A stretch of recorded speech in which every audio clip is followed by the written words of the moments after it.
Page number इस book में 15 है। देख लो सब अच्छे से। सुनो,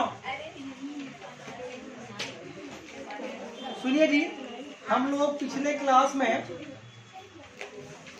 ये डिस्कस कर रहे थे कि जमीन पर जिंदगी की शुरुआत कैसे हुई। तो इस जमीन पर जिंदगी की शुरुआत किस तरह से हुई, इसके ऊपर एक बहस है और वो हमेशा से बहस चली आ रही है। इस बहस पे दो तरह के लोग पाए जाते हैं। एक ऐसे लोग जो ये मानते हैं कि इस दुनिया में कोई सुप्रीम पावर है, कोई एक सुप्रीम पावर है जो इसको दुनिया का निज़ाम चला रही है, उसने ही दुनिया की सारी चीज़ों को पैदा किया और उसके हुक्म से ही सारी चीज़ें हो रही हैं। तो अब ये क्या है कि ये सुप्रीम पावर जो है, कोई इसको अल्लाह के नाम पे जानता है, कोई इसको भगवान के नाम से, हर अलग अलग मजहब में लोग अलग अलग नाम से जानते हैं। हम लोग मुसलमान हम लोग जानते हैं अल्लाह के नाम से कि अल्लाह ही सुप्रीम पावर है, ये दुनिया की कायनात के निज़ाम को चला रहा है और कोई सुप्रीम पावर दुनिया में नहीं है। अल्लाह ताला दुनिया बनाई है, दुनिया तब से चल रही है और इंसान जिस शक्ल सूरत में था आज से उसी शक्ल सूरत में आज भी मौजूद है। हाँ, वो अलग बात है कि उम्र कम ज़्यादा उम्र जो है कभी कम होती रही, आहिस्ता आहिस्ता लोग का हाइट घटता रहा, वो और सारे वजूहात हैं, बहुत सारे रीज़न उसके हैं जिसके बिना पर हम देखते हैं कि अलग अलग कॉन्टिनेंट के लोग देखने में अलग अलग लगते हैं। वेस्ट इंडीज़ के लोग अलग होते हैं, केनिया के लोग अलग हैं, जापान के लोग अलग हैं, चाइना के लोग देखने में अलग लगते हैं, अफगानिस्तान के लोग अलग हैं, कश्मीर के लोग देखने में अलग लगते हैं, साउथ के लोग देखने में अलग लगते हैं। तो ये इतना डिफरेंस है, वो एक अलग चीज़ है। वो क्यों इतना डिफरेंस कोई बता देंगे इतना डिफरेंस क्यों है ना, लोगों में डिफरेंस है ना, अलग अलग कंट्री के लोगों में बहुत फर्क पाया जाता है कि नहीं पाया जाता। तो ये फर्क भी क्यों, उसको डिस्कस कर लेंगे हम लोग आज। लेकिन इसका मतलब ये नहीं कि हम लोग बंदर थे, ये बिल्कुल भी नहीं थे। लेकिन हम लोग तो नहीं मानते कि दुनिया में बहुत ऐसे लोगों की तादाद, दुनिया में ऐसे भी लोगों की तादाद कुछ है जो लोग क्या मानते हैं कि दुनिया में कोई सुप्रीम पावर अल्लाह तौबा नहीं है। वो लोग क्या बोलता है कि दुनिया में सब कुछ अपने आप है और हर चीज़ बेजान चीज़ से बनी है, जानदारों की पैदाइश बेजान चीज़ से हुई है, जिसको हम लोग क्या बोलते थे, थ्योरी ऑफ बायोजेनेसिस। ये पढ़ा था ना? तो हम लोग किस कैटेगरी के लोग हैं? हम लोग बिलीव करते हैं कि कोई सुप्रीम पावर दुनिया में है जो इस कायनात का निज़ाम चला रहा है। ठीक, क्या डिस्कस किया था हम लोग कि जब ये किसके बारे में डिस्कस कर रहे हैं हम लोग, वो उन लोगों की बातों को डिस्कस कर रहे हैं जो लोग इस बात को नहीं मानते कि कोई सुप्रीम पावर है। तो वो लोग अब तरह तरह से इस बात को साबित करेंगे। ये कोई चीज़ होने ना होने पे जब साबित किया जाएगा तो हमारे पास प्रूफ का बर्डन हमारे ऊपर नहीं है। क्यों प्रूफ का बर्डन हमारे ऊपर नहीं है? कि हम लोग हर सवाल का जवाब क्या है, एक ही है, अल्लाह है ना। क्या लोग और भी बहुत सारे लोग अपने अलग अलग तौर से अपने अपने सुप्रीम पावर को मानते हैं, तो उनका जवाब भी वही है। भले हिंदू है, वो लोग का अलग मजहब है, लेकिन उन लोग का अंदर भी कॉन्सेप्ट है क्या, गॉड तो है। हाँ, गॉड का अलग अलग एजेंट है, ईश्वरी पूजा है, ये सरस्वती है, ये विश्वकर्मा है, ये है, ये वो है। वो उन लोग का भगवान का ही बहुत सारा वैरायटी है। हम लोग ऐसा नहीं, हम लोग सब कुछ करने वाला कौन है, अल्लाह है। आगे फरिश्ते हैं, लेकिन फरिश्ते तो अल्लाह तो नहीं ना है, तो अल्लाह की मखलूक है, लेकिन असल कौन है, अल्लाह। तो लेकिन ये बात तो हम लोग मानते हैं, लेकिन वो लोग तो नहीं मानते। तब जब वो लोग नहीं मानते तो साबित करेंगे ना कि हम आप दुनिया में कैसे दुनिया में आए। अच्छा, बंदर ही आया दुनिया, बंदर कैसे आया, दुनिया में जानना की वजह कैसे हुई। तो प्रूफ ऑफ बर्डन किसके ऊपर है, बर्डन का प्रूफ किसके ऊपर है, जो क्वेश्चन कर रहा है उनको साबित करना उनकी जिम्मेदारी है कि फिर सब कैसे, जब अपने आप है तो कैसे है, हर कुछ अपने आप कैसे हो सकता है। जैसे अगर हम लोग अपने जिस्म का मुआयना करें तो देख के नहीं लगता है कि हर कुछ बिल्कुल परफेक्ट बना हुआ है। आज तक तो इस बॉडी को साइंस समझ नहीं सकी, आज तक इतना बॉडी कॉम्प्लिकेटेड है। बॉडी हम लोग जो मशीन, हम लोग बॉडी का मशीन है, आज तक साइंस को मुकम्मल समझ ही नहीं सकी। ऐसी बहुत सारी बीमारियां इसका आज भी इलाज नहीं है। आज तक बॉडी को कंप्लीट साइंस रीड कर ही नहीं सका।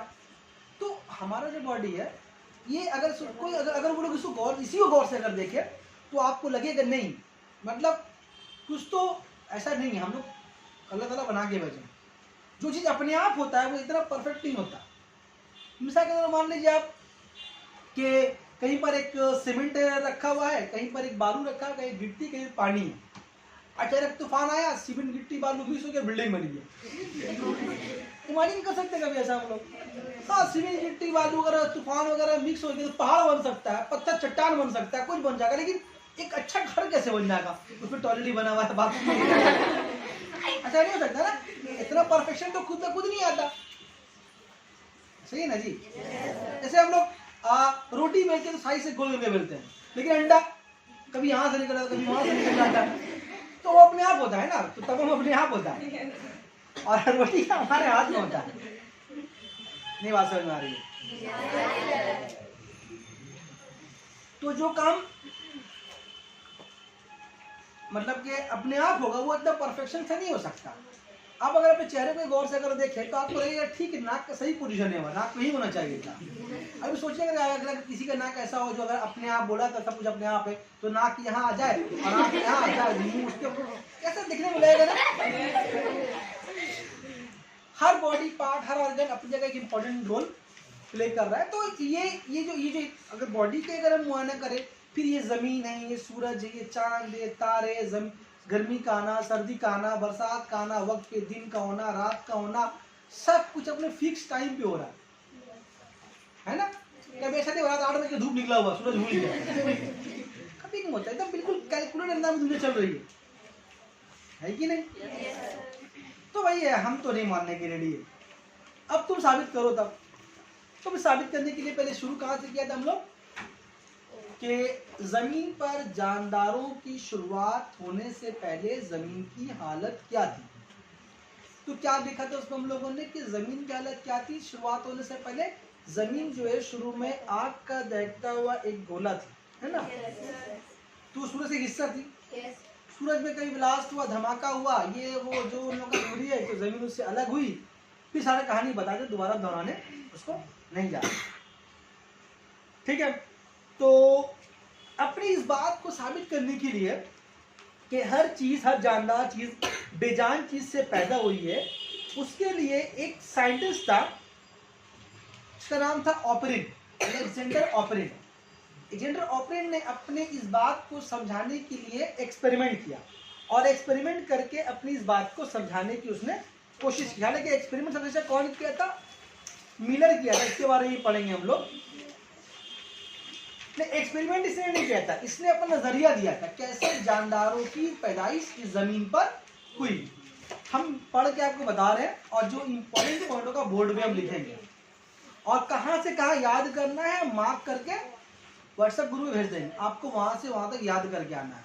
जब साइंस सुनेंगे अगले दिन, तो पिछला वाला भी सुनेंगे कि इरिटेबिलिटी किसको बोलते हैं, रिप्रोडक्शन किसको बोलते हैं, वो भी सुनेंगे, और जो आज पढ़ा रहे हैं वो भी सुनेंगे, ठीक है?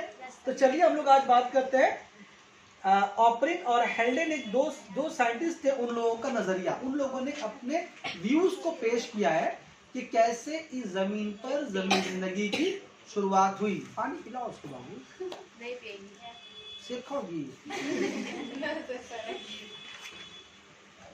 सर बड़ी सरक गया, तो खड़ा हो। तो चलिए आज हम लोग डिस्कस करते, जो इम्पोर्टेंट पॉइंट रहेगा हम बोर्ड पे लिखेंगे, जब नोट करने बोलेंगे तो नोट कीजिएगा, मेरे समझाते वक्त आप लोग लिखिएगा नहीं।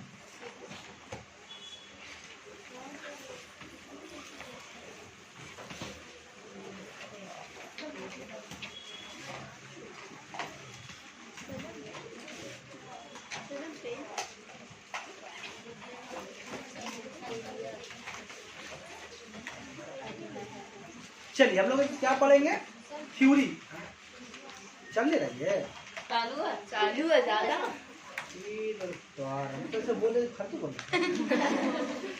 अच्छा, अभी क्या पढ़ने वाले हम लोग? आप लोग खुद से देखिए, अभी जब उतारने में लोग उतारिएगा, क्योंकि अभी आपको लिखने का बहुत कम चीज है। Modern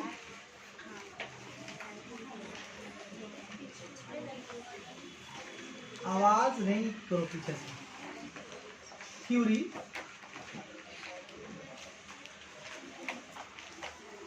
regarding origin of life. मतलब जो अभी जो जदीद नजरिया है, जो मतलब अभी जो मॉडर्न डे में जो ज्यादा इस बात को माना जा रहा है कि जमीन पर जिंदगी की शुरुआत कैसे हुई, उसमें से उस थ्योरी को क्या बोल रहे हैं हम लोग? मॉडर्न थ्योरी बोल रहे हैं। इसमें कौन इंपॉर्टेंट रोल प्ले किया? इसमें 2 साइंटिस्ट का नाम पूछेंगे आप लोगों से, बताना होगा। अभी हम लिख दे रहे हैं, गिरफ्तारी नहीं अभी।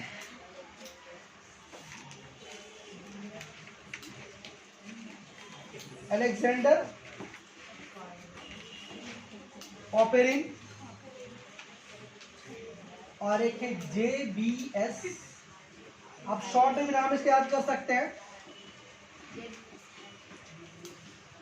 हेल्डन। ऑपरेन एंड हेल्डन, कौन नाम ले लेंगे हम लोग? क्या लेंगे? ऑपरेन और हेल्डन, बार बार नाम पूरा लेंगे नहीं। तो इन लोगों ने अपना एक नजरिया पेश किया, अपना एक थ्योरी पेश किया, जिसको बोलते हैं हम लोग केमोसिंथेसिस।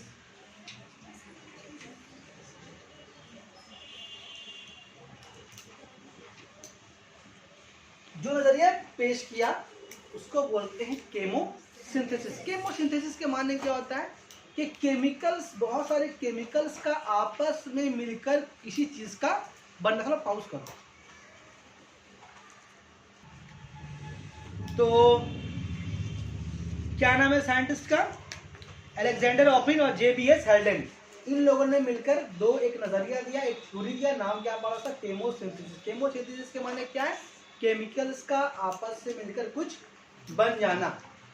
इसको अगर आपको आम मिसाल में अगर समझाएं तो अगर हम लोग, हालांकि गंदी चीज़ है लेकिन देखने में कोई हर्ज नहीं है, हम लोग का नाला कूड़ा करकट देखते हैं हम लोग ना, कभी देखिए नाला वगैरह में क्या बह, गंदगी चीज़, गंदगी क्या क्या, कीचड़ वगैरह क्या क्या चीज़ बहता है, नाला में बह रहा होता है, सड़ रहा होता है, तो उसमें क्या पैदा हो जाता है? कीड़ा पैदा हो जाता है, वर्म्स पैदा हो जाता है। तो वो अब कैसे पैदा होता है? गंदगी से। कीड़ों में बहुत सारे केमिकल्स आपस में रिएक्ट करते हैं, आपस में मिक्स होते हैं, तो उसमें क्या पैदा छोड़ रहा है? कीड़ा पिल्लू पैदा अंदर में होता है कि नहीं होता? देखेंगे नहीं देखे भाई? तो वो जो पैदा, वो जानदार ही तो है ना, या बेजान है वो? अरे वो कीड़ा है लेकिन जानदार तो है, हरकत तो कर रहा है, लेकिन वहाँ पर किसी ने उसको पैदा तो नहीं किया, वो अपने आप उस गंदगी में, उस कीचड़ में पैदा हुआ। अब वो कैसे पैदा हुआ? बहुत सारे गंदे में केमिकल्स आपस में, कंपाउंड, उसमें कागज है और मतलब क्या बोलते हैं, प्याज का छिलका, आलू का छिलका, सब डाल वाल के नाला में बह मिक्स होकर नाला में वो पक गया। पक के क्या बन गया? खीर। और ही वो चीजें बनी उसमें, जिसको वो तो हम लोग कुछ वॉर्म्स को देख पाते हैं अपनी आंखों से, और पता नहीं अल्लाह ने क्या चीज अंदर बना होगा जो हम अपनी खुली आंखों से देख नहीं पा रहे। मेरी बात समझ में आ रही है? अभी ऐसे हम लोग का हाथ है, देखने मेरे हाथ में कुछ नहीं लगा, अगर माइक्रोस्कोप में देखेंगे तो हाथ में बहुत सारा वॉर्म्स कीड़े अंदर में, जम्स हमारे हाथों में है, होगा लेकिन हमको नजर नहीं आ रहा मेरे। तो ये बात आपको इसलिए मिसाल दे रहे हैं कि केमिकल्स के आपस से मिलने से, आपस में रिएक्शंस होने से कुछ जानदार पैदा हो जाता है। ये बात तो ठीक है, ये बात ठीक है कि नहीं? पॉज करो, मेरी बात समझ में आ रही क्या बोल रहे हैं? अरे साइलेंट करो, ठीक है ठीक है, आप याद ध्यान दिए ना, हो गया, छोड़िए ना, क्या बोलो, ये अगला एकदम होना चाहिए। तो इसको बोलते हैं केमोसिंथेसिस, केमिकल्स का आपस से मिलके कुछ बन जाना। इसी के ऊपर डिस्कस किया। हमको लगता है दोनों आदमी ना कीचड़ काटे का बहुत गौर से देखा हो तभी लोगों को लगा हुआ कुछ। वैसे भी आप लोग को मिसाल वगैरह भी दिया था कि आपके घर में अगर आप पानी को छोड़ दे कुछ दिन तक का, एक डब्बे में भरा हुआ छोड़ दे, तो जब खोलेगा तो वॉर्म्स कीड़ा पैदा हो ही जाता है। तो पानी तो बेजान चीज था। तो यही सब चीज लोग को माइंड में स्ट्राइक किया होगा, लेकिन हम लोग कीड़े का बच्चा नहीं। तो क्या बोला है सुनिए, ये लोग थ्योरी का नाम क्या है? केमोसिंथेसिस। इस थ्योरी में क्या बोला है इसलिए हम पढ़ के सुना रहे हैं, आप सुनिएगा।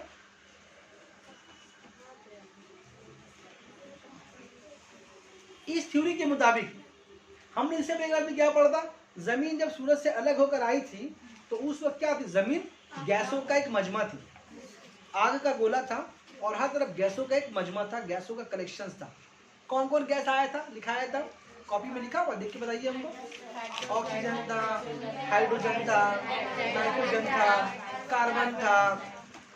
ये सारे गैस आपस में अलग अलग तनासुब में, अलग अलग रेशियो में मिक्स हुए, अलग अलग रेशियो में मिक्स होकर के अलग अलग कंपाउंड बनाना शुरू करने लगे।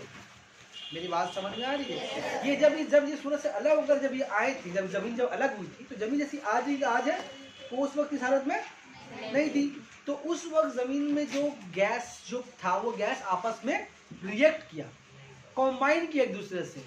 तो हम लिखाया था कि नाइट्रोजन मिला हाइड्रोजन से तो अमोनिया गैस बना, कार्बन मिला ऑक्सीजन से तो कार्बन डाइऑक्साइड गैस बनी, हाइड्रोजन मिला है ऑक्सीजन से तो वाटर बनी, बताया ना। ऑक्सीजन से मिला तो ऑक्सीजन गैस बन गया। ऐसा बहुत सारा मिसाल आपको हम देखकर उसे बताया था। तो उसी को वो लोग आगे बढ़ाए, उसी बात को बताया कि इस नजरिए के मुताबिक जमीन अपने शुरुआती दिनों में, आप लोग बुक मत देखिए, बुक हमारी बात सुनिए, हम जो इसमें टफ वर्ड को आसान करके बोलते हैं, ठीक है, आप पढ़िएगा तो आप जब मेरे बोलेगा बुक पढ़िएगा घर में जाकर तो अच्छी बात है, बुक बंद कर दीजिए। इस थ्योरी के मुताबिक जमीन शुरुआत के दिनों में, क्योंकि बुक खोलिएगा तो आपका ध्यान बुक पर रहेगा, बात पे नहीं रहेगा, आप बुक बंद कर दीजिए, हम एक बुक से पढ़कर समझा रहे हैं, फिर आप उसको घर में आकर पढ़िएगा। जमीन में शुरुआत में क्या पढ़ा हम लोग? कार्बन था, हाइड्रोजन था, ऑक्सीजन था, और भी बहुत सारे गैस थे। हमको ऐसे गैसों का नाम लिखाया था जो बहुत फेमस का नाम हमारा जानते हैं ना। कार्बन थी, हाइड्रोजन था, ऑक्सीजन था, और भी इस पे लिखा हुआ सल्फर है, फास्फोरस है, बहुत सारे गैस उस वक्त मौजूद थे इस जमीन में, जो फ्रीली मूव कर रहे थे। और क्या बताया था उस जमाने में, जब जमीन सूरज से अलग हुई थी तो उस जमाने में जमीन के आसपास हमेशा बिजलियां रोनती थी, फ्लैशिंग होता था। फ्लैशिंग कैसा है? फ्लैशिंग आसमान में बारिश होती है, बिजली चमक रहा होता है। तो उस जमाने में ये इस तरह का नॉर्मल बिजली नहीं रहा होगा, बहुत हेवी बिजली कड़कता का, बादल गरजते होंगे उस वक्त। नहीं बात समझ में आ रही? तो बिजली के चमकने से क्या होता था? बिजली के चमकने से, बिजली क्या एक आग की बदली हुई शक्ल है, तो जब आसमान में बिजलियां रोनती थी, जब फ्लैशिंग हो रहा होता था, तो ये गैस आपस में उसके बिना पर मिक्स करते थे। मिक्स करके क्या करते थे? तो क्या लिख रहा है कि इनके आज़ाद एटम ने आसमानी बिजलियां और अल्ट्रा वायलेट रोशनी से एनर्जी हासिल करके आपस में तौमुल करके आसान सादा मॉलिक्यूल जैसे हाइड्रोजन, पानी, अमोनिया, बताया जो आपको, हाइड्रोजन, पानी, ammonia, carbon dioxide, methane, hydrogen, और यानी कितने सारे कंपाउंड आपस में बनाना शुरू किए। कौन? कार्बन, हाइड्रोजन, नाइट्रोजन, ऑक्सीजन, किसकी मौजूदगी में? उस बिजली की मौजूदगी में जो बिजली उस वक्त आसमानों में कड़क रही थी। तो वो बिजली, वो फ्लैशिंग आज की तरह बिजली नहीं होगी, आज तो कड़का तो थोड़ा सा, उस वक्त तो कैसा होता था वो, जो कुछ था तो नहीं, तो कौन देखेगा उस जमाने में। तो ये सब आपस में और क्या बोल रहा है कि अल्ट्रा वायलेट रेज, सन से जो रोशनी आती है जमीन तक, सन जानते हैं, सन सूरज, सन से जो रोशनी हम तक जमीन तक आती है, कितने मिनट में आती है? करीब 8 मिनट के आसपास में जमीन तक रोशनी पहुंच जाती है। कहां से आती है? सूरज से आती है, सूरज से रोशनी आती है। तो सूरज से रोशनी जब आ रही होती है तो उस रोशनी के साथ साथ और भी कई सारी चीजें इस तरह आ रही होती है, अभी के बारे में बता रहे हैं। उस रोशनी के साथ साथ बहुत तरह का खतरनाक रेडिएशन भी आ रहा होता है, उसमें रोशनी भी आ रही होती है, गर्मी भी आ रही होती है। लेकिन हम लोगों का अर्थ के एटमॉस्फेयर में, अभी के बारे में बता रहे हैं हम, कौन आता है? सिर्फ रोशनी आती है, गर्मी आती है। जो अल्ट्रा वाले जो रेज है और जो खतरनाक रेडिएशन है, आसमान में एक लेयर है, इसका नाम है स्ट्रेटोस्फेयर। उसमें एक परत पाई जाती है, इसको बोलते हैं ओजोनोस्फेयर, या उसको ओजोनोस्फेयर बोल सकते हैं आप। आसमान में एक लेयर है, हवा का एक लेयर है, हम देख नहीं पाए लेकिन वो है, इनविजिबल लेयर है, हम देख नहीं पाएंगे लेकिन वो लेयर है। वो लेयर करती है क्या? सूरज से आने वाली खतरनाक रेडिएशन को रोक लेती है। उस रेज, इसका नाम क्या है? UV rays, ultraviolet rays. ये रेज इतनी खतरनाक होती है कि अगर वो रेज जमीन तक अगर आ जाए तो वो रेज हमारे बॉडी को छेद करते हुए, सुराख करते हुए निकल जाएगी। हर एक आदमी का बॉडी से, या यहाँ से खून बह रहा, वहां से खून बह, सब कैंसर का मरीज जाएंगे। एक मतलब क्या, कुछ दिनों में जिंदगी यहाँ पर खत्म हो जाएगी अगर वो यूवी रेज जमीन तक पहुंच जाए।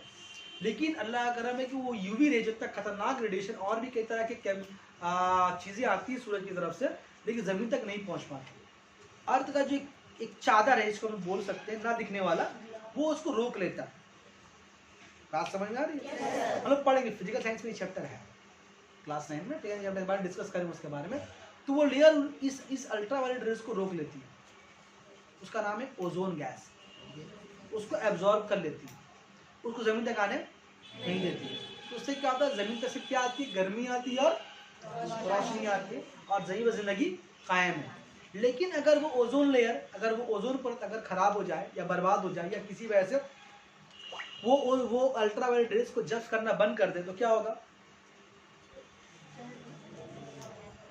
तो मुश्किल है हमारे आपके दुनिया में जिंदा रहना। ठीक है, ऐसा अल्ट्रावायलेट दुनिया बना है। ठीक, तो बात समझ में आ रही है? ये अभी के बारे में बता रहा है आपको। लेकिन ये उस जमाने में जब जमीन सूरज से अलग हुई थी तो उस वक्त जिस तरह हम लोग एक प्रॉपर एटमॉस्फेयर यहाँ पर मौजूद है, वो उस जमाने में ऐसा नहीं था। उस वक्त क्या बोलते हैं उसको, ओजोन लेयर नहीं बना था। तो उस वक्त क्या हो रहा था, अल्ट्रावायलेट जमीन तक आ जा रहे, पहुंच जा रही थी और खतरनाक रेडिएशन है ये। तो ये इस रेडिएशन के बिना पर और सूरज की तपिश के बिना पर, आसमानी बिजली के बिना पर ये सब गैस आपस में रिएक्ट हुए। कौन कौन गैस रिएक्ट, याद रखिए,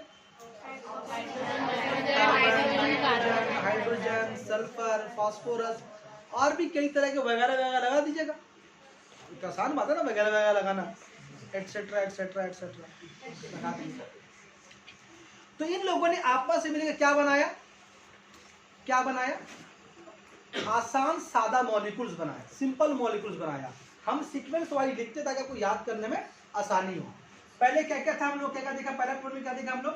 कार्बन था, हाइड्रोजन था, ऑक्सीजन था, नाइट्रोजन था और क्या, एस सल्फर है, पी से फास्फोरस है और बोलो हो गया। अब वगैरह लगा दो, ETC लगा दो।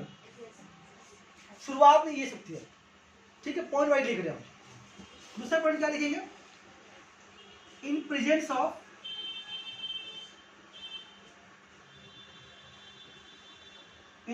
Of UV rays and flash. इसको बोलते हैं फ्लैश, बिजली को। मतलब के यूवी रेस और फ्लैशिंग कर दे रहे हैं बिजली की मौजूदगी में। कब के बारे में बता रही है? उस जमाने के बारे में। इनकी मौजूदगी में क्या हुआ, ये लोग जो है एलिमेंट्स जो कि कैसे एलिमेंट्स थे, फ्री एलिमेंट्स थे, आजाद है भी ना, कार्बन अपना अलग है, हाइड्रोजन अपना अलग है, ऑक्सीजन अपना अलग है। लेकिन क्या हुआ, इन दोनों सबों की मौजूदगी में इन लोगों ने आपस में एक दूसरे के साथ रिएक्ट करना शुरू किया और अलग अलग रेशियो में एक दूसरे का मिक्स होने के बाद क्या क्या बनाने लगे ये लोग, अलग तरह का कंपाउंड बनाने लगे। तो इसके मौजूदगी में क्या हुआ, जब ये आपस में कंबाइन करने लगे तो क्या क्या क्या क्या, क्या बनने लगा? CO2 गैस बनी, H2O पानी बना, NH3 अमोनिया गैस बनी। नाम मिला सबका, तो नाम भी लिख देंगे, आपको याद नहीं होगा ना, नाम लिख देंगे।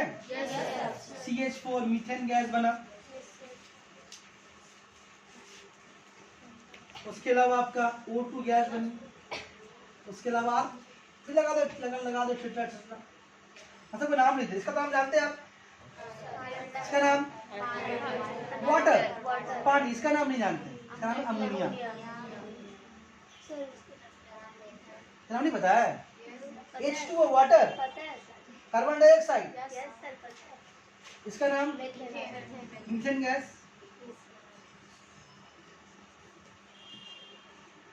ठीक, ये तो पता ऑक्सीजन। इस तरह के बहुत सारे कंपाउंड बनने लगे। इन सब को क्या बोलते हैं हम लोग?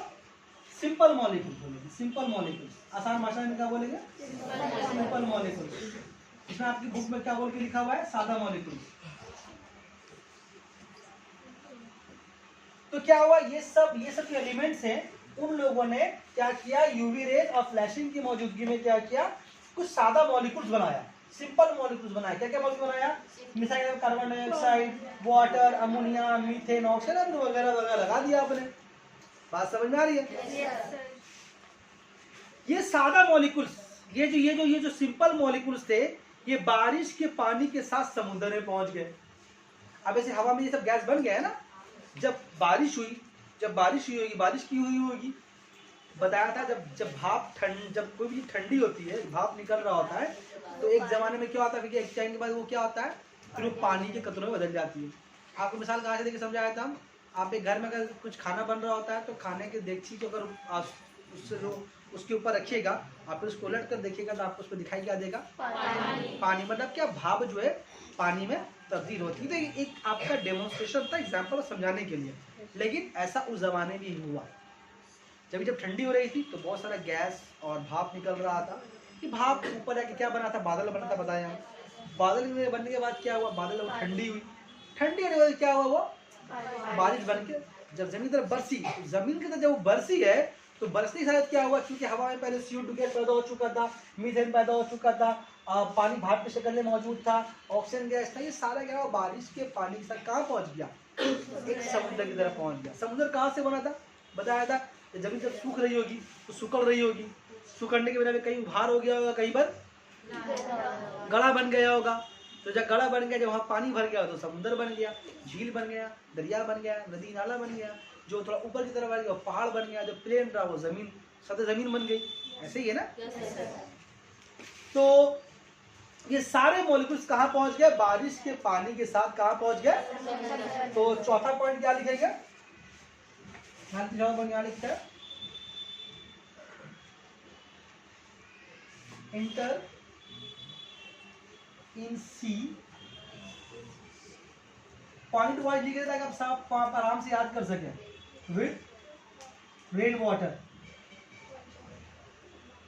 समझ में आ रही है बात। तो क्या हुआ, ये जो मॉलिक्यूल्स थे ये क्या हुआ कि बारिश के पानी के साथ समुद्र में चले गए। अब जब समुद्र में चले गए तो क्या हुआ, अब उसके और खतरनाक रिएक्शन होगा। और हम क्या बताया कि गैस समुद्र हम दरिया में आज देख रहे हैं, उस जमाने में समुद्र और दरिया आज की तरह साफ नहीं था। वो कैसा रहा होगा, ले जाने बात समझ। लेकिन अगर हम इमेजिन करें उस दौर को तो वो बहुत खतरनाक दौर रहा होगा। हर तरफ काले काले बादल होंगे, धुआं होगा, आग रही होगी, बिजली चमक रही है, कीचड़ कादा, सालों साल तक बारिश हो रही है। एक अलग तरह का माहौल रहा होगा उस जमाने में, ठीक, जिसको हम लोग इमेजिन भी नहीं कर सकते। क्यों नहीं कर सकते, देखा ही नहीं है ना हम लोग। फिर भी अगर गेस करें तो थोड़ा बहुत बात समझ में आएगा। फिर सादा ये सादा सिंपल जो मॉलिक्यूल्स थे, फिर सिंपल मॉलिक्यूल्स क्या किए, समुद्र के गर्म पानी में मिले। समुद्र का पानी गर्म क्यों है, जमीन तो आग का दैत्य गोला है, जमीन के नीचे क्या बोले, आज भी आग है। उस जमाने में कितनी आग रही होगी। तो जो पानी जो बरसा है, जो बारिश हुई है, जिससे दरिया बना, नदी नाला बना, वो आज की ठंडी नहीं थी, जमीन चूंकि बहुत गर्म थी, तो पानी क्या था, गर्म था। देखिए आज भी हम लोगों को कुछ बनाने के लिए, घर में अगर कुछ बनाना हम लोगों को अगर होता है, आज भी अगर हम लोगों को अगर कुछ बनाना होता है तो क्या करना पड़ता है, उसको चूल्हे में गर्म करना पड़ता है। बेगर चूल्हे में चलाया कुछ बन सकता है, नहीं बन सकता ना। पकाना है तो आग तो दिखाना था, बेगर आग दिखाए हमें कुछ पका ही नहीं सकते। नहीं वाली बात। तो उस जमाने में जमीन, चूंकि जमीन खुद अपने आप में एक चूल्हा थी, क्योंकि तो आग का एक गोला थी ना। और समझ लो उसमें पानी भर गया, और पानी क्या करता हो, गर्म होता होगा, खौलता होगा, धुआं निकल रहा होगा। अब उसमें क्या चला गया, ये सिंपल मॉलिक्यूल चला गया। कैसे गया, बारिश के पानी से। अब ये क्या हो रहा, और अंदर में फिर कंबाइन कर रहा आपस में, फिर उस दोनों में रिएक्शन हो रहा। पहले जब ये हवाएं बना सिंपल मॉलिक्यूल्स था, लेकिन जब बारिश के पानी के साथ समुद्र में चला गया है तो उसमें और फिर फर्दर रिएक्शंस हुए। आप समझिए इस बात को आसान तरीके से, अगर जो नाला में कीचड़ है, कादा है, गंदगी का क्या चीज है, हमारे आपके घर से निकला वही तो गंदगी है। ऐसा तो नहीं ना कि वो अपने आप आ रहा है। हम ही आलू का छिक्का फेंक रहे हैं, कचरा फेंक रहे हैं, हमारे ना ड्रेन से पानी सुबह जा रहा है, यही तो सड़क में गंदा बन रहा है ना, या नहीं बन रहा। मेरी बात समझ में आ रही है। तो आपके घर में जो आलू का कंपाउंड या प्याज का छिलका, सब एक कंपाउंड है। अभी जब जा रहा है कीचड़ में तो वहां पर क्या हो रहा है, गंदे पानी में वो मिक्स होके कैसा हो जा रहा, ब्लैक कलर का। तो उस जमाने तो गर्म था, जमीन का पानी तो उस वक्त, जमीन तो गर्म थी उस वक्त, और सब गर्म माहौल था उस वक्त, तो पानी और गर्म खौलता होगा। उस खौलते हुए पानी, उस गर्म पानी में कौन जाके मिला, ये आसान सादा मॉलिक्यूल। कैसे गए, समझ में आई बात। जब भी चले गए समुद्र के पानी के अंदर, और समुद्र का पानी कैसा है, ध्यान रखे, हॉट, गर्म है। तो भी क्या बोल रहा है यहाँ पर उसके बाद वाले पॉइंट में, कि फिर ये सादा मॉलिक्यूल, सिंपल मॉलिक्यूल, कौन है सादा मॉलिक्यूल। एग्जाम्पल क्या लिखा, ये सादा मॉलिक्यूल क्या हुआ, समुद्र के गर्म पानी में आपस में मिलकर एक हॉट सूप बनाया। वो सूप जो पी सके, सूप वो पीने वाला सूप नहीं भाई, एक हॉट सूप बनाया। किसने बनाया हॉट सूप? इन लोगों ने। कहाँ बनाया? समुद्र के गर्म पानी में। पानी गर्म क्यों, समझ में आ गया? तो 5वां पॉइंट क्या होगा? जो सिंपल मॉलिक्यूल्स थे, जो सिंपल मॉलिक्यूल्स थे, सिंपल मॉलिक्यूल्स फॉर्म्स, उन लोगों ने बनाया, क्या बनाया? क्या बनाया? डाइल्यूट सूप बनाया, हॉट सूप। सॉरी, क्या बनाया? हॉट सूप बनाया। हॉट बता दे रहे हैं, हॉट सूप बोलते हैं, या फिर इसका एक और भी नाम है प्रीमोडियल सूप भी बोलते हैं इसको। हम समझ देंगे क्या इसके माने से।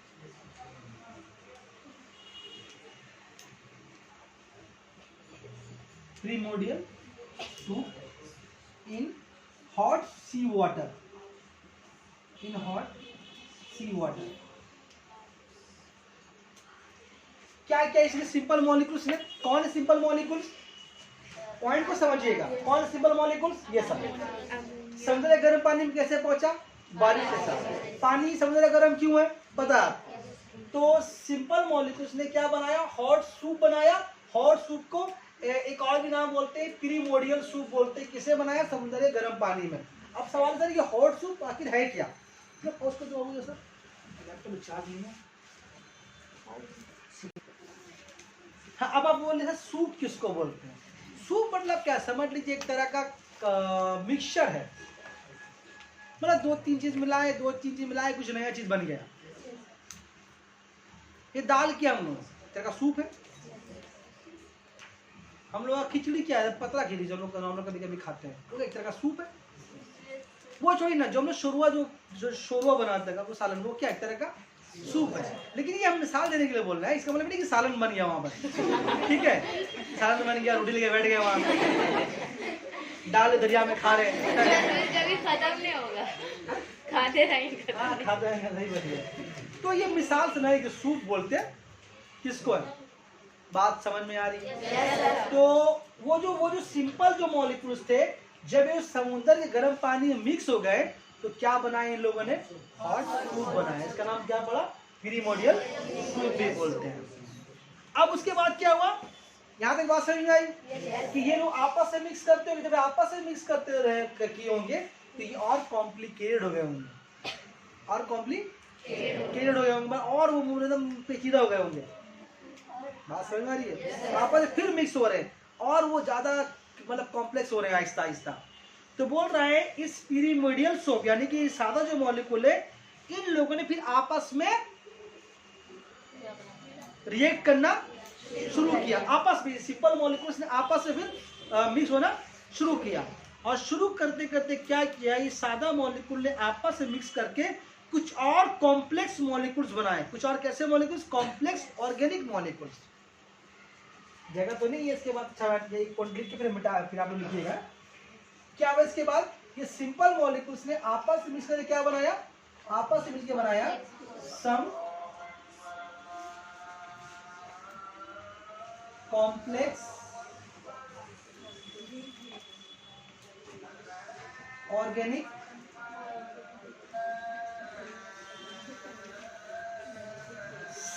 Complex organic molecules. अब ये ऑर्गेनिक मॉलिक्यूल्स क्या है ये बताएंगे, आप पॉज करके उतार लीजिए इसको। ये बाकी पॉइंट्स मिटा दें? Yes sir. बाकी पॉइंट्स मिटा देते हैं। तो हम लोग 7 नंबर पॉइंट चलेंगे हम ना। Yes sir.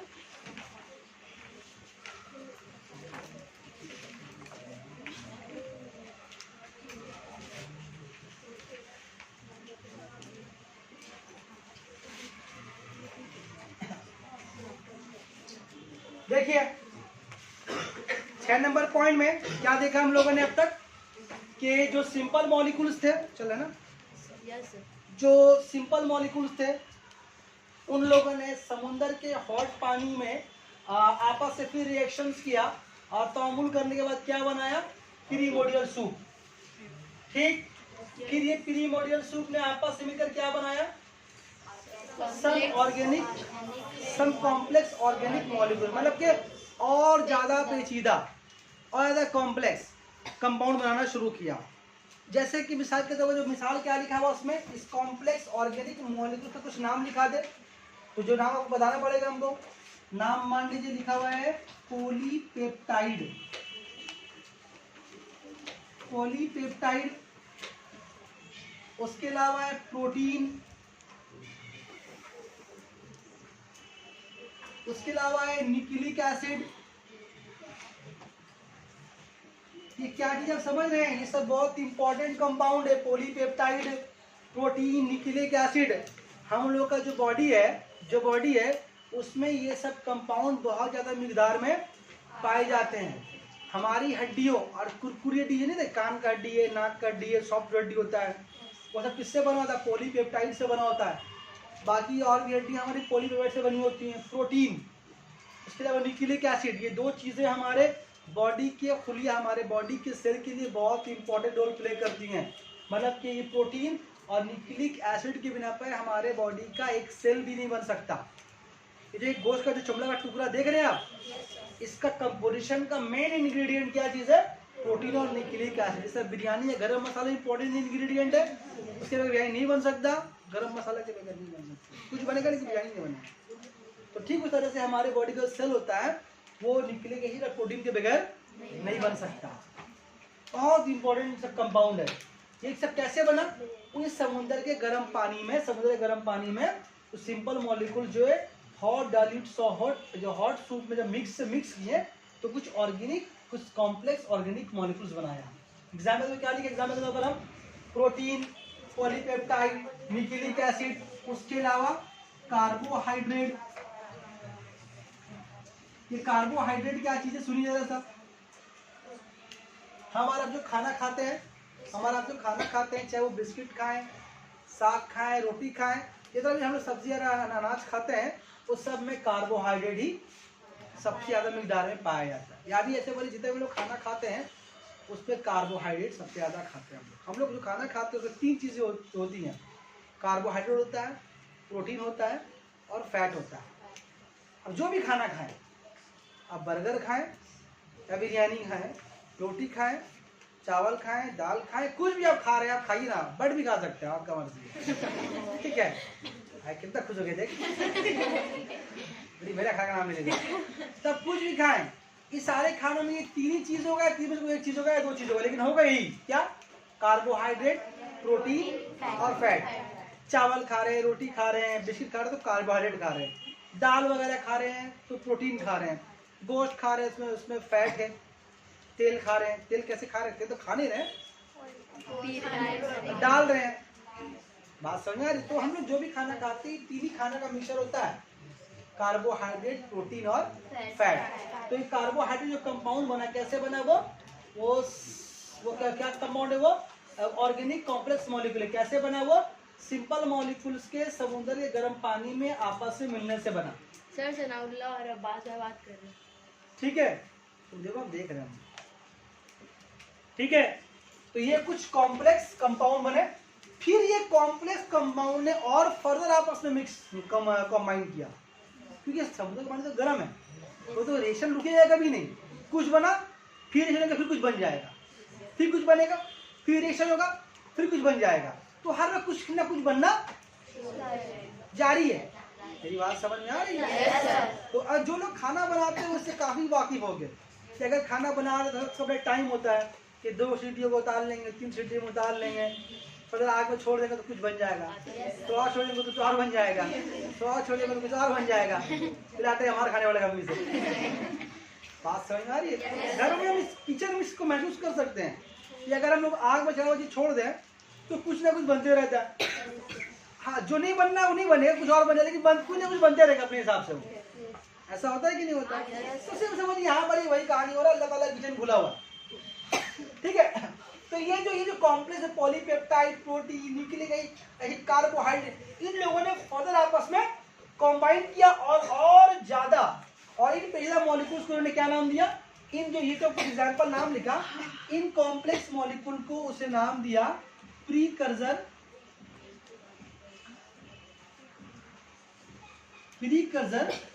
बायोमॉलिक्यूल्स। अब इन कंपाउंड को उसने बायोमोलिकुल्स क्यों नाम दिया? ठीक है, जैसे बायो वर्ड आ गया इसका मतलब जिंदगी। तो ये जो कंपाउंड जो पैदा हुए उसका नाम लोगों ने दिया प्रीकर्सर बायोमोलिकुल्स। क्यों बायो नाम दिया? क्योंकि जो जिंदगी की शुरुआत जो खुलिये से होती है, सेल से होती है, उस सेल में इन बायोमोलिकुल्स का एक बहुत बताएगा ना कि इनका बहुत इंपॉर्टेंट रोल होता है, इसे नाम दिया इसने बायोमोलिकुल्स। मतलब वो मॉलिक्यूल्स जानदारों के अंदर पाए जाते हैं। सारे मॉलिक्यूल्स हमारे अंदर पाए जाते हैं, जानदारों में पाए जाते हैं, इसलिए नाम दिया इसका प्रीकर्सर बायोमोलिकुल्स। फिर क्या बोला कि ये जो बायोमोलिकुल जो बने हैं, प्रीकर्सर बायोमोलिकुल जो बने हैं, वो समुद्र के गर्म पानी में और फर्दर रिएक्शन करने के बाद उन्होंने और फर्दर पेचीदा कंपाउंड बनाया। इसका नाम क्या दिया उसने? कोशरवेट्स नाम दिया। कोशरवेट्स नाम दिया। सुनिए क्या बोला, ऑपरेंट के मुताबिक इन पेचीदा, कौन पेचीदा? इन पेचीदा, इन कॉम्प्लेक्स ऑर्गेनिक मॉलिक्यूल्स ने आपस में मिलकर पानी के अंदर इंतहाई छोटे छोटे माइक्रोस्कोपिक गोले तैयार किए। क्या नाम क्या दिया उसने? नाम दिया उसने माइक्रोस्फीयर्स। देखिए अभी आपको हम इस एग्जांपल लेकर समझाएंगे। अगर आप एक ड्रम में पानी को भर के छोड़ दें, ठीक है, तो पानी का पूरी तरह के छोड़, जब पानी भरे, पानी बिल्कुल साफ है, ठीक है, कुछ दिन बाद जब पानी खोलिएगा आपको, कुछ दिन के बाद, तो आपको उसमें ना छोटे छोटे से गर्दा नजर आएगा। कीड़ा भी पैदा नहीं हुआ, अभी कीड़ा पैदा नहीं हुआ। आप बोले पानी घोला हो गया, लेकिन कुछ पानी में तैर रहा है, भरा हुआ पानी में, कुछ फिर सेडिमेंट नीचे से बैठ भी आता है कभी कभी। मेरी बात समझ आ रही है? इसको हम समझाने के लिए बोल रहे हैं। क्या नाम उसका दिया उसने? माइक्रोस्फीयर्स। मतलब इन बायोमोलिक्यूल्स ने पानी में फर्दर रिएक्शन करने का क्या बनाया? कुछ माइक्रो छोटे छोटे गोले बनाए, छोटे छोटे बारीक बारीक गोला बनाया। इसका नाम क्या दिया उसने? माइक्रोस्फीयर्स। और उसको क्या बोला जाता है? कोशरवेट्स। जो माइक्रोस्फीयर्स बन रहा है उस प्रोसेस को क्या बोलते हैं हम लोग? कोशरवेट्स बोलते हैं। ठीक, अब यहाँ से देखो लास्ट फाइनल की तरफ आ रहा है। बोल रहा है फिर ये जो कोशरवेट्स है, ये कोशरवेट्स इस फर्दर आपस में कंबाइन किया, और आपस में कंबाइन करने के बाद, आपस में मिक्स होने के बाद, इसके बाद क्या किया इसमें? उसने दुनिया में एक न्यूक्लिक एसिड तैयार की, जिसके बाद दुनिया में प्रोटोसेल पैदा हुआ। प्रोटोसेल मतलब क्या? कोशरवेट्स फर्दर आपस में कंबाइन किए, कंबाइन करने के बाद क्या बना? न्यूक्लिक एसिड बना। ये तो था, यहाँ तो बता भी दिया।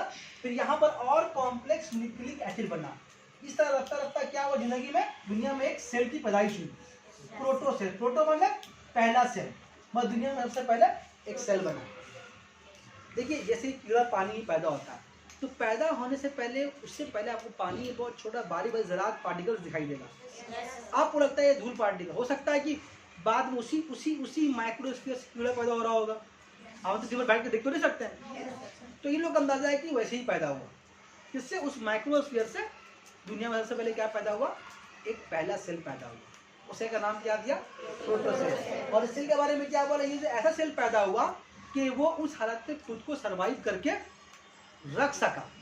और वो सेल फिर ऐसा था जिसने खुद को आहिस्ता आहिस्ता तकसीम किया, डिवाइड किया। मतलब जो सेल जो दुनिया में बना, इस सेल के अंदर खुद को डिवाइड करने की ताकत थी। फिर एक से 2 सेल बना, 2 से 4 सेल बना, फिर ऐसे करते करते जिंदगी की शुरुआत की। बस दुनिया में सबसे पहले क्या बना? ये प्रोटोसेल बना। अब कैसे बना? इतना लंबा तवील प्रोसेस में, जहाँ पर क्या हुआ? कोशरवेट्स, माइक्रोस्फीयर्स जो कोशरवेट्स बनाया, वो कोशरवेट्स आपस से मिलकर दुनिया में क्या पैदा किया? सबसे पहले प्रोटोसेल। कहा जाता है कि दुनिया में सबसे पहले पैदा होने वाला यही सेल था। और क्या सेल था? एक सेल था। ये एक सेल से ही इस दुनिया में इतने सारे जानदार पैदा हुए हैं। तो यहाँ पर बोलने का मकसद ये है इन लोगों का कि जानदार की पैदाइश बेजान तो हुई, कहाँ हुई? पानी में। तो लाइफ ओरिजिनेट्स फ्रॉम, यहाँ से हम लोग नतीजा निकाल सकते हैं इन लोगों के मुताबिक कि जिंदगी की शुरुआत कहाँ से हुई है? पानी से। लाइफ ओरिजिनेट्स इन वाटर, पानी में जिंदगी की पैदाइश हुई। अब इस पानी से ही ये एक सेल डिवाइड होकर 2 सेल, 4 सेल, 5 सेल डिवाइड होता रहा। फिर यहीं से अलग अलग तरह के जानदार पैदा होते गए। फिर आप सोचते होंगे सर ये एक सेल से 2 सेल, 4 सेल, तो सेल तो एक सेल था, फिर वो डिवाइड होके मान लेते हैं कुछ जानदार बना भी होगा, लेकिन इतना तरह का जानदार कैसे बना? अलग सांप बन गया, कोई इंसान है, कोई गाय है, कोई बकरी है, कोई परिंदा है, कोई रिप्टाइल है, कोई समुद्र में रह रहा है, कोई रेगिस्तान में रह रहा है, इतने सारे जानदार फिर कहाँ से आए? ये लोग बोलता है सबकी शुरुआत वहीं से हुई। कहाँ से? इसी प्रोटोसेल से। अब यही प्रोटोसेल क्या हुआ, चूंकि इसके बारे में क्या बताया कि ये खुद को डिवाइड कर सकता था, फिर डिवाइड करते करते करते करते चूंकि पानी में था, कुछ बह के वहां चला जा रहा है, कुछ बह के वहां चला जा रहा है। अब कैसे कैसे लोग, अब पानी से कोई बाहर आया होगा, सैलाब आया होगा, कहीं पर फ्लड आया होगा, तो कहीं ये प्रोटोसेल कहीं और चला गया होगा, अपने सैलाब पानी सूख के वापस चला गया होगा, सेल कहीं पर पहाड़ में फंस कर रुक गया होगा, कहीं पर भी किसी तरह से सेल पहुंच गया। अब पहुंच जाने के बाद जो सेल जहां पहुंचा, बात ध्यान दीजिएगा मेन पॉइंट पे, किसी भी हालत के मुताबिक जो सेल जहां पहुंचा, जिस माहौल में पहुंच गया, अब वो तूफान से पहुंचे, फ्लड से पहुंचे, किसी भी तरह से पहुंचे, वो तो इंसान गेस ही कर सकता है, उससे ज़्यादा कुछ कर नहीं सकते, कुछ थे तो नहीं हो सकता हम लोग। तो ये सारे सेल अलग अलग माहौल में चले गए, और जिस माहौल में गए हैं उस माहौल में ही जा करके उसके मुताबिक वो डेवलप होना शुरू हो गया। अभी आपको मेन पॉइंट की तरफ ले जा रहे हैं आहिस्ता आहिस्ता। क्या बोले, जो सेल जो पैदा पानी में हुआ, लेकिन ये सेल पानी से, हम तो पानी में नहीं रह रहे हैं ना, हम तो खुश्की में रह रहे हैं, तो हम यहाँ कैसे आए? ऊँट रेगिस्तान में रह रहा है, शेर जंगल में रह रहा है, तो ये लोग सब फिर पानी से बात, सारे जानवर जो वहीं से पैदा हो गए, तो फिर हम लोग यहाँ कैसे आए? तो बोलते हैं सबका शुरुआत वहीं से हुआ। ऐसा होने में साल 2 साल लगा नहीं है, ऐसा होने में करोड़ों करोड़ों साल लगे। ठीक है, तो ये तो जिस तरह से जो सेल जिस माहौल में पहुंच गया, वो उस माहौल के मुताबिक खुद को ढालना शुरू कर दिया। क्यों? क्योंकि जो प्रोटोसेल जब पैदा हुआ, इसके अंदर खुद को डिवाइड करने की ताकत भी थी, और माहौल के मुताबिक खुद को बदलने की क्षमता भी थी, उसके अंदर एबिलिटी भी था। बात समझ आ रही है? तो जो जिस माहौल में गया, उस माहौल में खुद को डेवलप करना शुरू किया। और अगर थोड़ा सा अगर आपको एलाबोरेट तो आगे की तरफ बताएं, तो अगर हम नोटिस भी करें तो बहुत हद तक ये बात समझ में आती है कि जो जानदार जिस माहौल में रहता है, वो उस माहौल में रहने के लिए खुद को ढाल लेता है, वो किसी दूसरे माहौल में और नहीं रह सकता। फॉर एग्जाम्पल आप देखिए भालू, एक भालू जंगल में तो काला भालू होता है, एक होता है व्हाइट बेयर, पोलर बेयर जिसको बोलते हैं, जो समुद्री इलाके में होता है। हालांकि दोनों भालू है, दोनों भालू का ही जात है, ठीक है ना, दोनों भालू, लेकिन एक भालू बर्फीले इलाके में कैसे पहुंच गया, एक भालू जंगल में कैसे आ गया? बात समझ में आ रही है? तो हो सकता है कि भालू का इस तरह का कोई प्रोटोसेल रहा होगा, जो किसी वजह से चला गया है बर्फीला इलाका में, और एक चला गया जंगल में। तो जंगल में और जंगल के हिसाब से डेवलप हुआ, जो गया बर्फीले इलाके में, बर्फीले इलाके की तरह से वो डेवलप हुआ। अब ऐसा डेवलप हो गया कि अगर बर्फीले इलाके का भालू को, पोलर बेयर को जंगल में लाके छोड़ दे, और जंगल वाले को पोलर बेयर में लाके छोड़ दे, तो कोई जिंदा नहीं रहेगा। मेरी बात, जो जानदार जिस माहौल में पैदा हुआ है, वो उस माहौल के लिए ही अपने आप को सेट कर चुका है। उसको तुम उस माहौल से निकाले किसी और माहौल में ले जाओगे तो वो सर्वाइव नहीं कर सकेगा, क्योंकि उसके बॉडी के अंदर जो डेवलपमेंट हुआ है वो उस माहौल के मुताबिक हुआ है। ठीक, जैसे मछली को देख लो, मछली पानी में, तो मछली को पानी से बाहर निकाल दो, मर जाएगी। हमको पानी में डाल दो, हम मर जाएंगे, क्योंकि हम पानी के लिए तो नहीं बने, मछली कुश्ती के लिए नहीं बना। अब हो सकता है मछली का आवाज़दार जो होगा, फोर फादर होगा, पानी से बाहर नहीं निकला, उसको पानी पसंद आ गया, तो उसके अंदर जो बॉडी में जो डेवलपमेंट हुआ वो पानी के मुताबिक हुआ। और हमारा जो बॉडी में डेवलपमेंट हुआ यहाँ इस माहौल के मुताबिक हुआ, क्योंकि देखो जानदार, चाहे वो कुत्ता हो, बिल्ली हो, गाय हो, बकरी हो, सांप हो, बिच्छू हो, कीड़ा हो, कोई भी हो, हर जानदार के मकसद क्या होता है? जिंदा रहे। अब वो जिंदा रहने के चक्कर में क्या करता है? आपने तो बहुत तब्दीलियाँ याद करो, बताया था use and disuse of organ, last class में पढ़ाया था। किसी का ज़्यादा इस्तेमाल करेंगे वो डेवलप होगा, कम इस्तेमाल करेंगे वो कमज़ोर होगा। अब बात आहिस्ता आहिस्ता वहाँ से यहाँ आ रही। आपको मछली एग्जाम्पल लेके छोड़ते हैं। तो चूंकि जिंदगी की शुरुआत पानी से हुई है, इस बात को साबित करने के लिए एक मछली का एग्जाम्पल दिया जाता है। मछली का मिसाल कैसे दिया जाता है सुनिए। मछली को सभी देखे हम लोग यहाँ पर। अगर मछली का हार्ट, मछली का दिल का अगर हम लोग इन्वेस्टिगेट करें, मुआयना करें मछली के हार्ट का, अगर उसके बारे में पढ़े जानकारी हासिल करें, तो ये पाते हैं हम लोग कि मछली के घर में, मछली के दिल में 2 चेम्बर है, एक ऑरिकुल एक वेंट्रिकुल। मछली के दिल में 2 चेम्बर है, उसके दिल में हम लोग की बॉडी में 4 चेम्बर है। हमारे हार्ट में, तो हार्ट का नक्शा बना हुआ इधर है। हमारे हार्ट में आपको समझ नहीं आता कौन चेम्बर कहाँ है, हम पढ़ाएंगे और दिखा देंगे।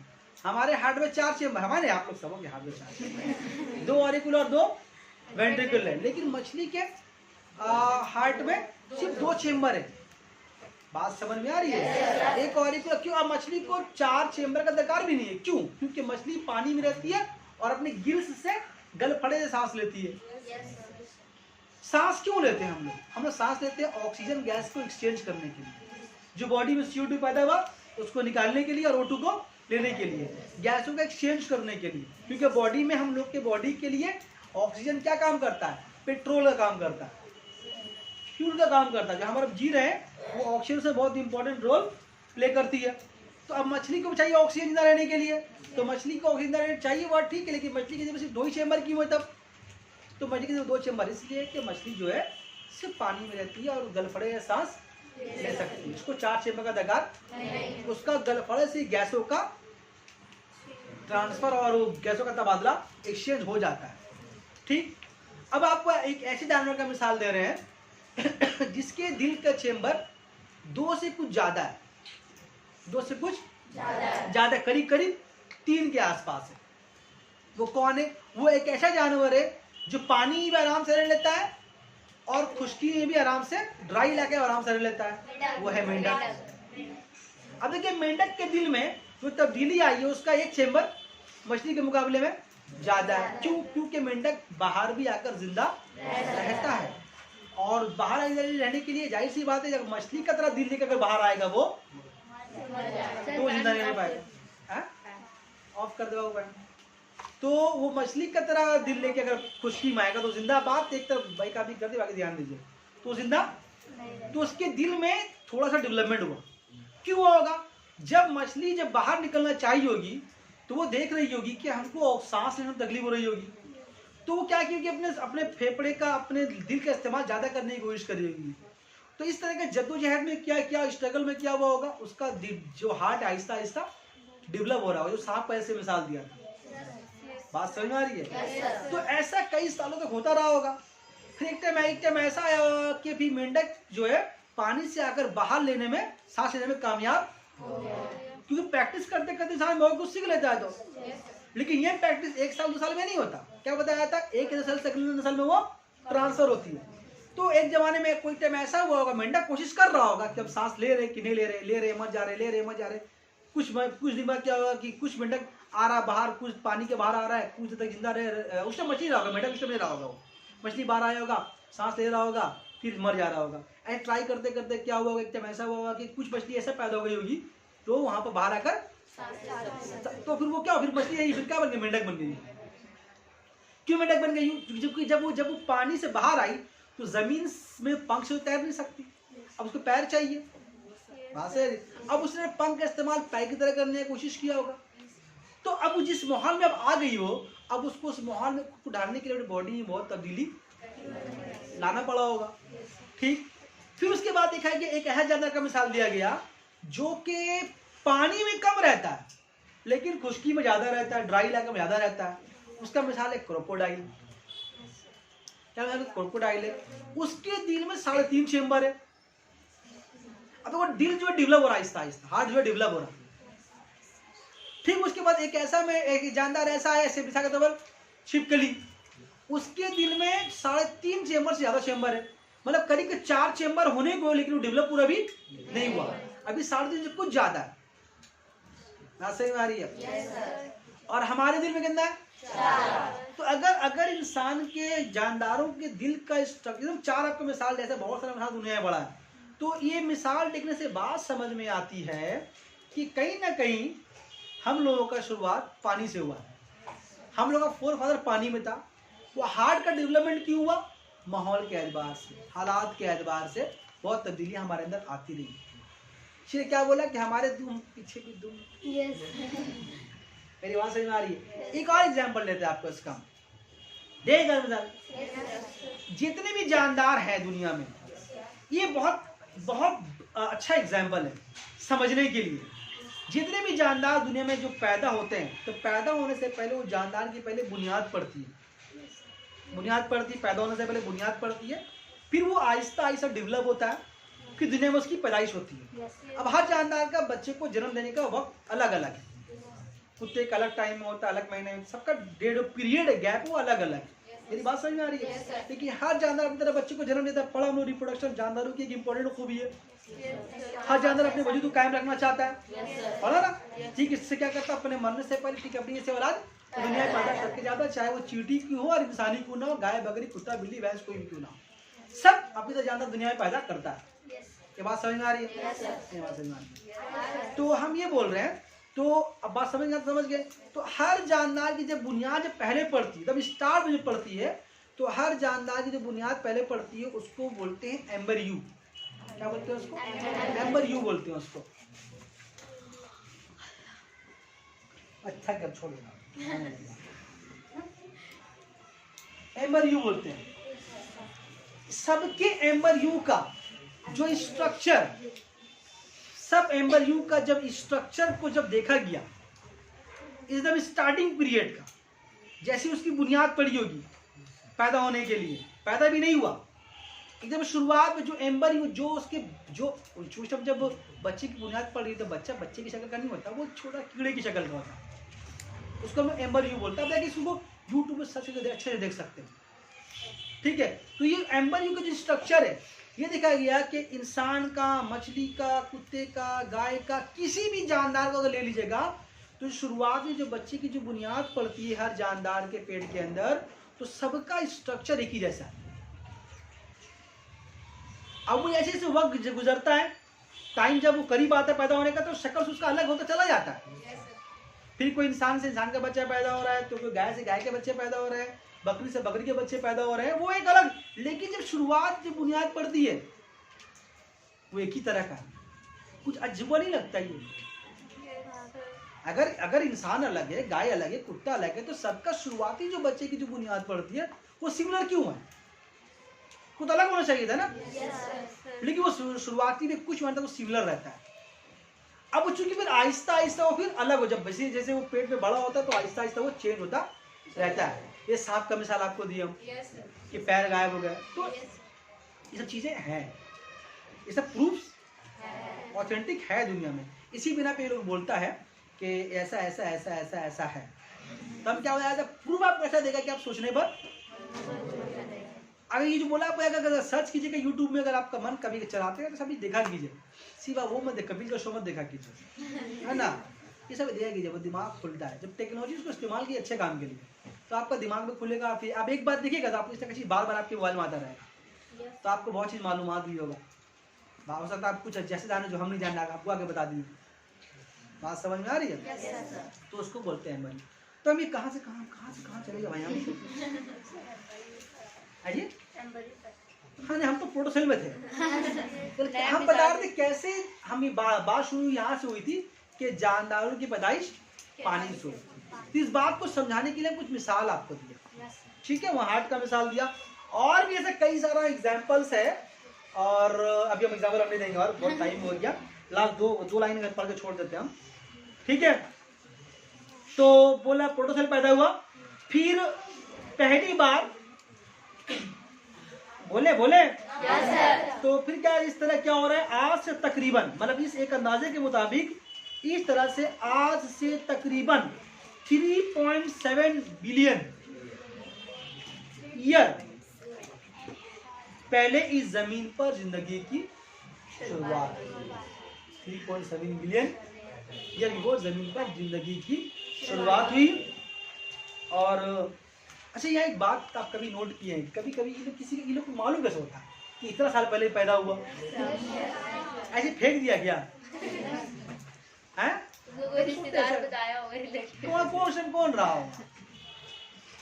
ऐसा कभी नोटिस कभी किए हैं? कभी सवाल मन में आया कैसे बोल लेता है कि हड़प्पा मोहनजोदड़ो आज से 620 साल पहले था? कुछ तो तरीका पता करने को, या उन लोगों को रिकॉर्डिंग रखा हुआ है जमीन के अंदर, खोदते पेन ड्राइव निकला, ऐसा नहीं है? पढ़ते, हिस्ट्री पढ़ते हैं हम लोग, देखते हैं कि ये फलाना तहजीब थी, ये हड़प्पा, ये मोहनजोदड़ो, ये फलाना दुनिया में थी, ऐसा हुआ वैसा। कैसे मालूम होता है? फॉसिल से। फॉसिल क्या चीज है? जमीन से खोद के बहुत सारी चीजें निकलती है, कभी कभी सामने आता है। ये डायनासोर्स के बारे में कौन जानता था? कौन था उस वक्त?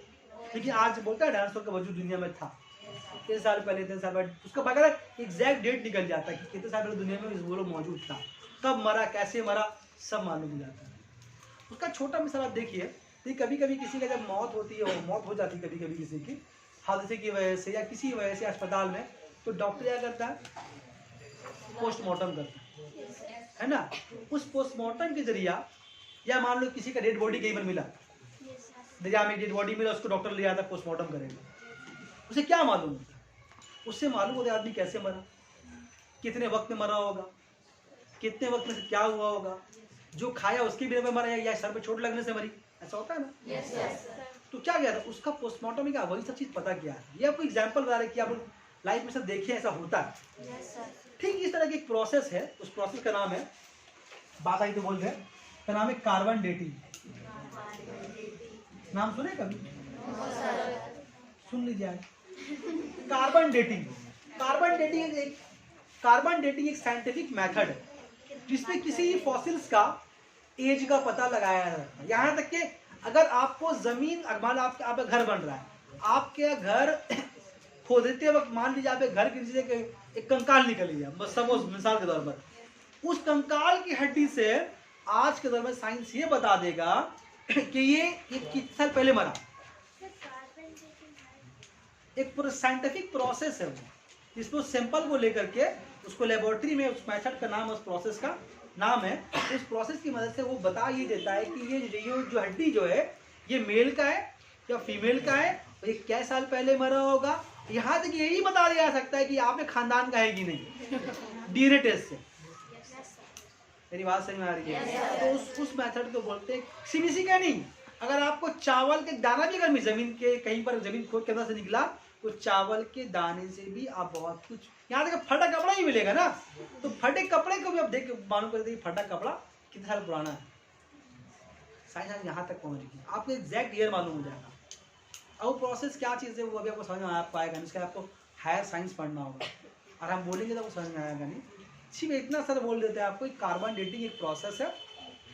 जितने भी दुनिया में जानदार हैं, हम लोग बैठे हैं, चाहे हमारा कपड़ा हो, लकड़ी हो, कुछ भी हो, जितने भी हमारे पास देख रहे हैं, सब में खास तरह के एलिमेंट पाया, हर सब में खास एलिमेंट पाया। तो वो एलिमेंट कौन सा है, कार्बन। हर एलिमेंट में, अभी जितने सारे बैठे हैं हम लोग, जितना हम लोग अनाज है, खाना पीना, जो जितना भी कुछ हम अपने आसपास देख रहे हैं, सब में खास एलिमेंट मौजूद है। वो क्या है, कार्बन। वो कार्बन की मदद से ही उसका पता लगाया जाता है। जब कोई चीज़, जैसे अभी अब मेरे बॉडी में कार्बन मौजूद है, मान लो हम मर गए, ठीक है, तो जैसे मेरा बॉडी सड़ेगा, सड़ रहा होगा, ऐसा नहीं है, हम एग्जाम्पल दे रहे हैं। अच्छा, किसी और का मान लो कोई अगर इंतकाल कर गया, मर गया, तो उसका बॉडी डीके करेगा। डीके मतलब क्या, सड़ेगा। साइंस की भाषा में क्या उसको बोलते हैं, डीके बोलते हैं, डीके, DECAY, डीके। डीके को सड़ेगा, सड़ेगा तो क्या होगा, उस पर कार्बन आइसक्साइड सड़ेगा, तो जो कार्बन सड़ रहा होता है, मेरी बात समझ में आ रही है, तो बॉडी का सारा पार्ट खत्म हो गया, कार्बन उसके बॉडी में चिपका हुआ रह जाएगा। उस डीके के प्रोसेस की मदद से हम लोग इस कार्बन डेटिंग के मेथड से ये पता लगा सकते हैं कि कार्बन जो है कितने दिन पहले सड़ना शुरू किया और कितने दिन से इसकी हड्डी में डिपॉजिट है। अरे वो तो हड्डी तो बहुत बड़ी बात है, एक खून के कतरा से मालूम किया जा सकता है कि कब मरा है। मेरी बात समझ में आ रही है? हम और नहीं बोलेंगे। ये अगर देखना है तो आप यूट्यूब खोलिएगा, कार्बन डेटिंग क्या है, बस खोलिए, आपको मिलेगा। अब देखिएगा, एकदम हेवी इन्फॉर्मेशन है। शर्त है कि जानने वाला का अपना ख्वाहिश होना चाहिए कि आपको जानना है। आज कितना रहने देते हैं, चलो बंद करो।